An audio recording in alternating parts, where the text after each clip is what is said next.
नमस्कार दोस्तों, मैं आपका स्वागत करता हूं हमारे YouTube चैनल विद्यार्थी विजन क्लासेस पर, जहां पर आपको विभिन्न प्रतियोगी परीक्षाओं से संबंधित वीडियोस देखने को मिलते हैं। तो चलिए क्लास को शुरू करते हैं।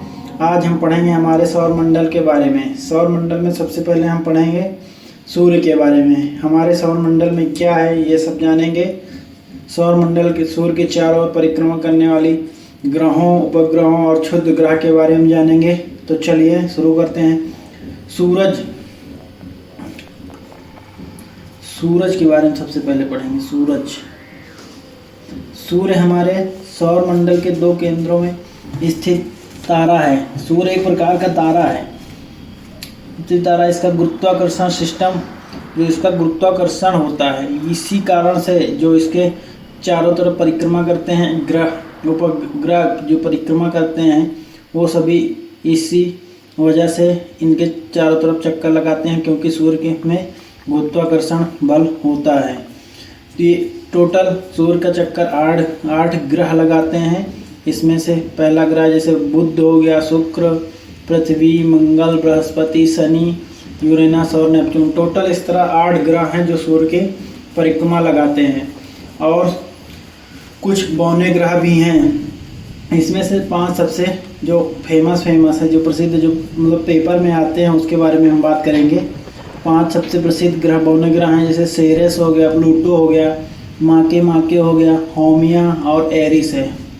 वे विशाल हैं, ये सभी बहुत बड़े हैं, गोले हैं और सूर्य की परिक्रमा करते हैं। लेकिन उन्होंने अपनी कक्षा पूरा नहीं किया, क्योंकि वो अपनी कक्षा में ही परिक्रमा नहीं करते। जिस तरह ग्रह अपनी कक्षा में ही कक्षा में रहकर सूर्य की परिक्रमा करता है, जब करता है इसलिए उसे ग्रह कहते हैं। जबकि ये जो बौने ग्रह हैं, ये अपनी कक्षा से दूसरी कक्षा में भ्रमण करते चले जाते हैं, इसलिए इन्हें ग्रह की श्रेणी से निकाल दिया गया है। आपको याद होगा कि पहले हमारे सौर मंडल में 9 ग्रह हुआ करते थे, जिससे प्लूटो था, 9वां ग्रह प्लूटो था, जिसको ग्रह की श्रेणी से निकाल दिया गया था।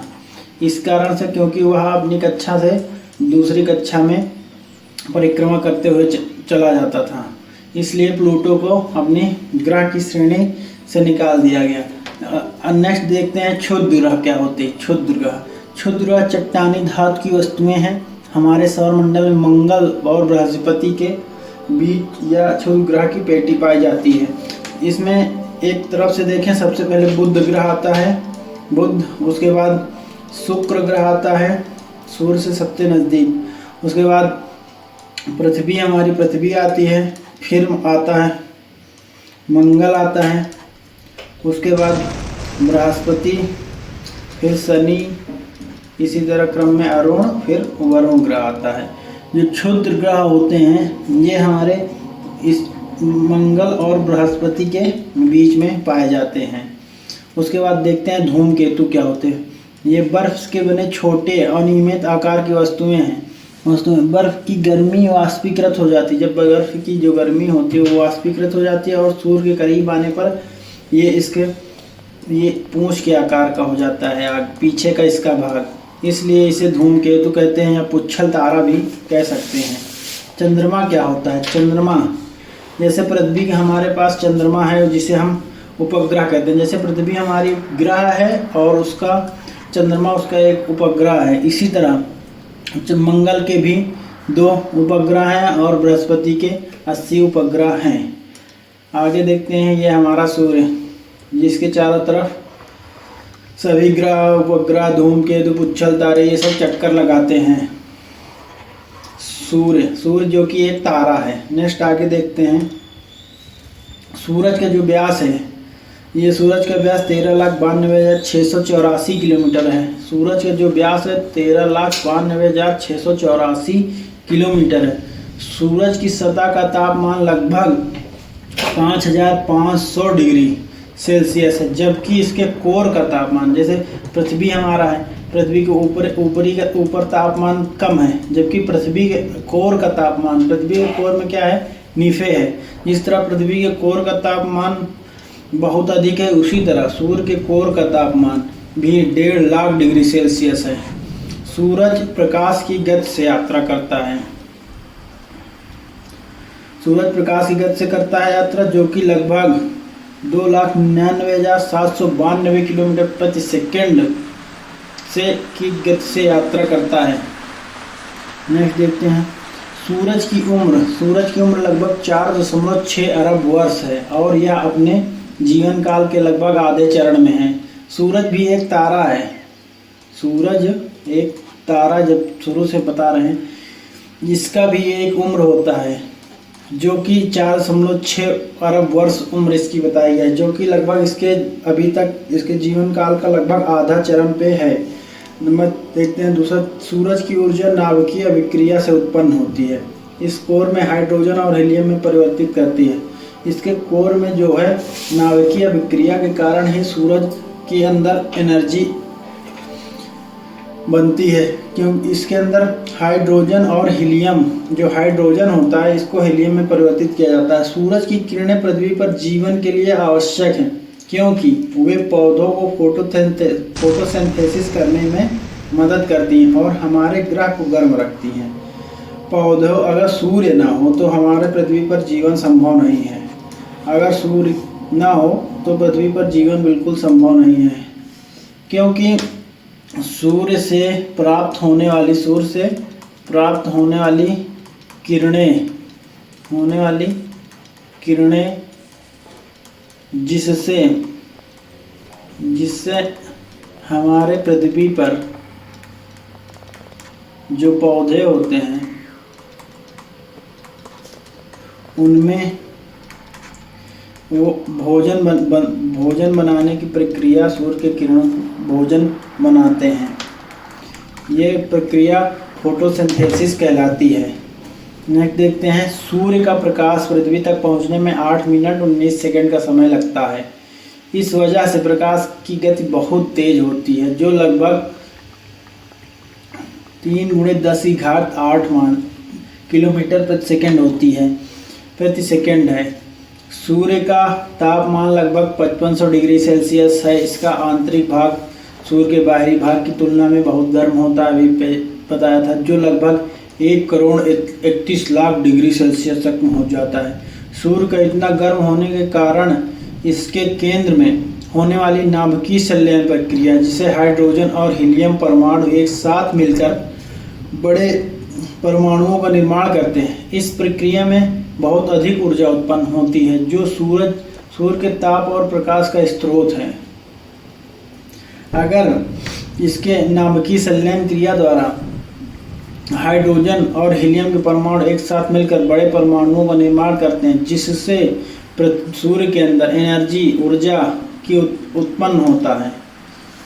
सूर्य का गुरुत्वाकर्षण हमारे सौरमंडल के सभी ग्रहों को, अन्य पिंडों को अपनी कक्षा में बनाए रखने के लिए जिम्मेदार है। बिना सूर्य के गुरुत्वाकर्षण के ये सभी पिंड बिखर जाएंगे और सौरमंडल नहीं रह जाएगा। यदि गुरुत्वाकर्षण बल ना हो तो जो सूर्य के चारों तरफ जो ग्रह, उपग्रह, क्षुद्र ग्रह, धूमकेतु ये सब चक्कर लगा रहे हैं, ये गुरुत्वाकर्षण बल के कारण ही संभव हो पाया। अगर गुरुत्वाकर्षण बल ना हो तो ये सब आपस में ही ये बिखर जाएंगे और हमारा सौरमंडल भी बिखर जाएगा, सौरमंडल का अस्तित्व ही नहीं रह जाएगा। देखते हैं सूर्य का प्रकाश और गर्मी पृथ्वी पर जीवन के लिए आवश्यक है। अगर सूर्य का प्रकाश पृथ्वी में ना आए तो हमारा जीवन संभव नहीं है, क्योंकि प्रकाश संश्लेषण करने के लिए आवश्यक है, जो पौधों में प्रकाश संश्लेषण करने के लिए आवश्यक है, जो पृथ्वी पर अधिकांश ऑक्सीजन का उत्पादन करते हैं और गर्मी के पृथ्वी के तापमान को संतुलित रखने में मदद करते हैं, जिससे जीवन संभव हो पाता है। यदि सूर्य का प्रकाश पृथ्वी पर ना आए तो पौधे का निर्माण ही ना हो पाए। यदि पौधे का निर्माण नहीं होगा तो पौधे जीव जंतु जानवर पौधे से पत्तियां खाते हैं वो भी नहीं रह जाएंगे, जीवन संभव नहीं हो जाएगा। मनुष्य जो पौधे, गेहूँ, धान, अनाज ये सब खाता है वो सब पौधे से उत्पन्न होता है, तो मानव जीवन का अस्तित्व भी नहीं रहेगा। सूर्य जब तक है तब तक मानव जीवन का अस्तित्व है। जिस दिन सूर्य नहीं रहेगा उस दिन मानव जीवन खत्म हो जाएगा। नेक्स्ट देखते हैं सौर प्रणाली। हम जिस ग्रह पर रहते हैं जिसे पृथ्वी कहा जाता है, वह सौर मंडल में 7 अन्य प्रमुख ग्रह है जो सूर्य के चारों ओर परिक्रमा करते हैं। सूर्य के सबसे नज़दीक बुध ग्रह है। सूर्य के सबसे नज़दीक बुध ग्रह है। यहाँ पर जीवन भी संभव नहीं है क्योंकि यह अत्यंत गर्म ग्रह है। शुक्र जो है ये पृथ्वी के बगल और बुध के भी सूर्य के दूसरा सबसे नज़दीक ग्रह माना जाता है। उसके बाद हमारा तीसरा नंबर पे हमारी आती है पृथ्वी, जहाँ अभी तक ज्ञात ग्रह जहाँ पर जीवन संभव हो पाया है। मंगल ग्रह पर भी जीवन संभव नहीं है। उसके बाद बृहस्पति आता है, शनि, यूरेनस और नेपच्यून। इसमें एक क्वेश्चन आता है कि आंतरिक ग्रह किसे कहते हैं? आंतरिक ग्रह, आंतरिक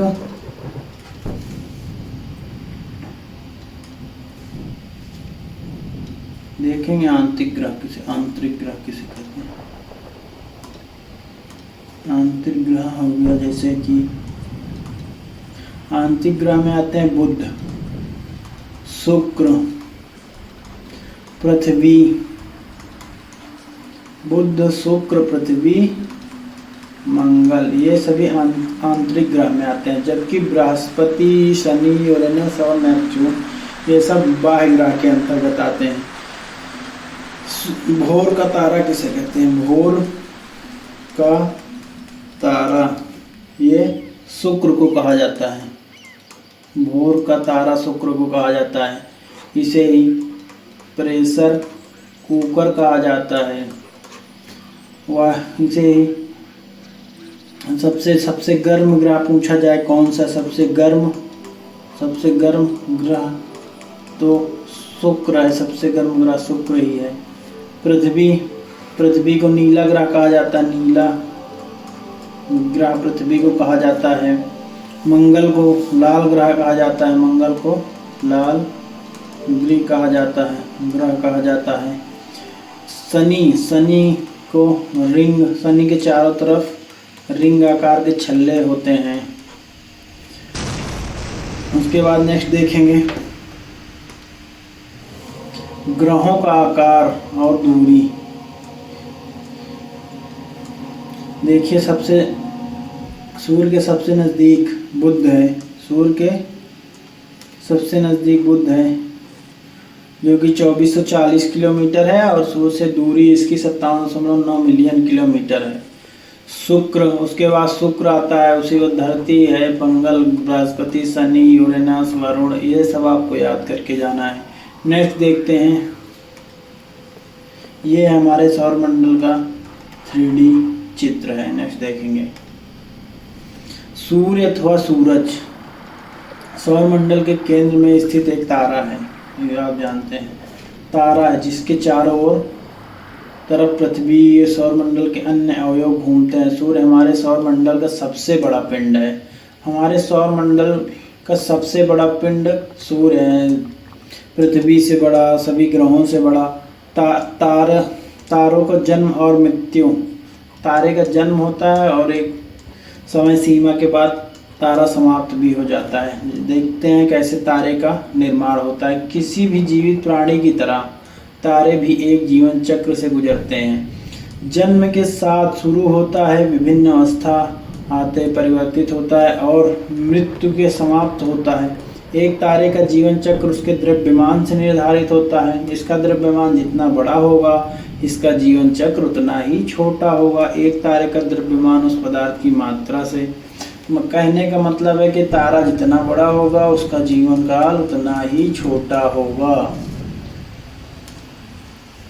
तारों का निर्माण हाइड्रोजन और हीलियम गैस से होता है। तारों के जीवन की विभिन्न अवस्था निम्नलिखित दी गई है। चलिए देखते हैं आदि तारा का निर्माण, फॉर्मेशन ऑफ प्रोटोस्टार। चलिए देखते हैं आदि तारा का निर्माण अंतरिक्ष में उपस्थित हाइड्रोजन और हीलियम गैसों के संघनन से होता है, जिसके पश्चात घने बादलों का निर्माण होता है। जब ये आपस में हाइड्रोजन और हीलियम गैस आपस में मिलते हैं तो बादल टाइप का निर्माण होता है, बादल के जैसे बनता है। जैसे इन बादलों का आकार बढ़ता जाता है और ये बादल बड़े होते जाते हैं तो इनके अणुओं के बीच गुरुत्वाकर्षण बल भी बढ़ता है और इनके बादल जो बड़े होते जाते हैं या इनके बीच गुरुत्वाकर्षण बल बढ़ते जाता है, जिसके कारण से बादल सिकुड़ता चला जाता है। गुरुत्वाकर्षण बल बढ़ेगा तो बादल आपस में कंजेस्टेड मतलब सिकुड़ते चले जाते हैं, तब जाकर आदि तारा का निर्माण होता है। देखिए इस तरह है आदि तारे का चित्र। जैसे जैसे आदि तारे से में हाइड्रोजन और हीलियम गैस के अणु गुरुत्वाकर्षण के कारण आपस में टकराते हैं तो आदि तारे का तापमान अत्यधिक बढ़ जाता है। जब हाइड्रोजन और हीलियम जो कि हाइड्रोजन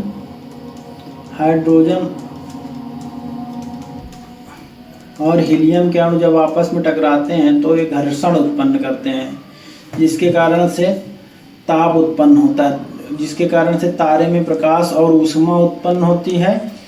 यही प्रकाश उत्सर्जित करने वाले तारे को ही सामान्य भाषा में तारा कहते हैं। नेक्स्ट देखते हैं। उसके निर्माण के बाद तारों का एक समय सीमा के बाद तारे का मृत्यु भी हो जाता है। तारे का मृत्यु कैसे होता है चलिए देखते हैं। तारा अपनी अंतिम अवस्था में धीरे धीरे ठंडा होता है, जिसके कारण से यह लाल रंग का दिखाई देने लगता है। तारे की इस अवस्था को रक्तदानों या तो रेड जाइंट कहते हैं।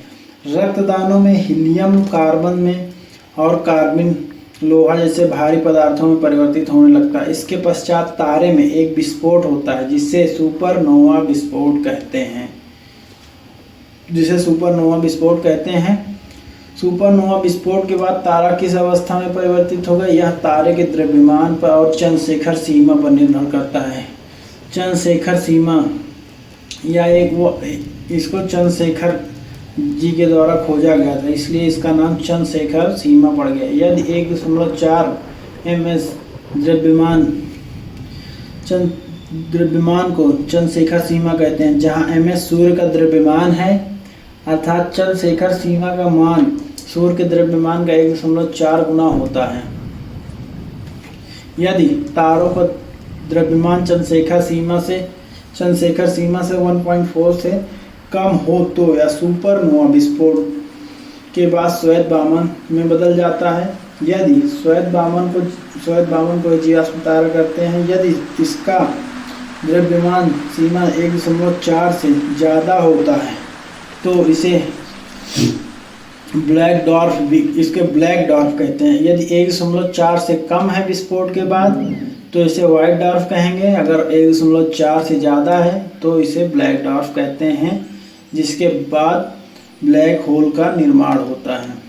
चलिए देखते हैं। यदि सुपरनोवा विस्फोट के बाद तारों का द्रव्यमान चंद्रशेखर सीमा से 1.4 से अधिक होता है तो इस अवस्था में तारे के नाभिक में इलेक्ट्रॉन नाभिक को छोड़कर बाहर निकल जाते हैं और नाभिक में केवल न्यूट्रॉन बचे रहते हैं। इस अवस्था में तारे का न्यूट्रॉन तारा कहते हैं। न्यूट्रॉन तारा असीमित समय तक सिकुड़ता चला जाता है, जिसके फलस्वरूप कृष्ण छिद्र का निर्माण होता है, जिसे हम ब्लैक होल कहते हैं। और ब्लैक होल को देखा नहीं जा सकता क्योंकि इसमें प्रकाश भी बाहर नहीं आ पाता है, इसलिए ब्लैक होल को देखा नहीं जा सकता है।